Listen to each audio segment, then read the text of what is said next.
طريقة الحوار المفترض انه مفتي السعودية يدخل على خط مهاجمي حزب الله وبيدعي للمحاربة عناصر حزب الله منتقدا تدخله بسوريا. هذا معاق مفتي السعودية. شو بفتكروا انت شو مفتي السعودية؟ لك ايه معاق يا زلمة، هذا معاق. هلا بيقوموا القيام عليك يعني ما في يقوموا القيام علي يستفلوا شو انا شو بحكي رأيي. هذا معاق، هذا من يتجرأ، من يكون في خدمة السلطان ومن يكون موظفا في بلاط السلطان بده يطهر تمه قبل ما يحكي عن مقاومين وابطال تحدوا اسرائيل وقاتلوا اسرائيل وهزموا اسرائيل.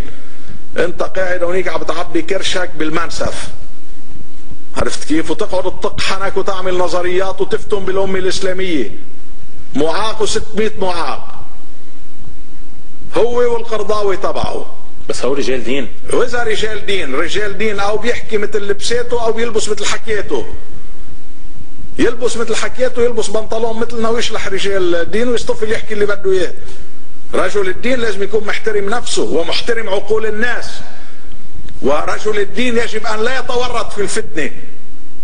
مين قال انه الله يعني يسمح بفتنه بين الناس؟ مين قال انه الله سبحانه وتعالى يسمح بالقتل؟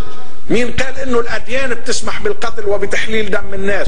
حتى لو كان واحد من غير دينك، لكن بتطلع بتحلل له دمه وهو رافضه روافض او هم ما بعرف شو او بكفر الناس. مين هو هذا تيكفر الناس؟ مينك انت؟ شو شغلتك بالامه يعني؟ شو عامل بهذه الامه يعني انت؟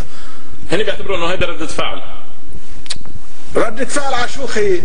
هون على حزب الله تدخله. صار لهم سنتين بدمروا بسوريا وبيبعثوا مقاتلين على سوريا. جابوا مقاتلين من كل العالم تيدمروا سوريا. بيطلع انه في مئات من حزب الله تدخلوا بعد سنتين من الحرب. بيطلع المشكله انه تدخل حزب الله. شو المطلوب يعني؟ يهزمونا ونسكت؟ لا، ما راح يهزمونا ونسكت. بس تدخل حزب الله يعني حرك دول الخليج كلها، مجلس التعاون، حرك جامعه الدول العربيه، حرك مجلس الامن، حرك اوروبا. هن ما كانوا محرضين ماشي حالهم، كان بالعكس عقلهم. ما حرضهم، عقلهم. وبس يغلطوا راح يصير فيهم مثل القصير ب100 طريقه. بس يغلطوا منين الخليج والدول العربيه كلهم قادر يوصل لهونيك حزب الله. كلهم كان ابو نضال مركعهم. كان ابو نضال عنده 50 مقاتل مركعهم فيهم. كان يبتزهم يدفعهم كل اول شهر مصاري. كان يدفعهم ملايين الدولارات ويبتزهم ابو نضال ب50 واحد. بعتقد قارين اكثر من ابو نضال الاخرين. يعقلوا ما حدا عقل وندم. خليهم يعقلوا يشيلوا ايدهم من سوريا لانه الايدين رح تمتد لهم. اذا ما شالوا ليك تركيا شو صار فيها؟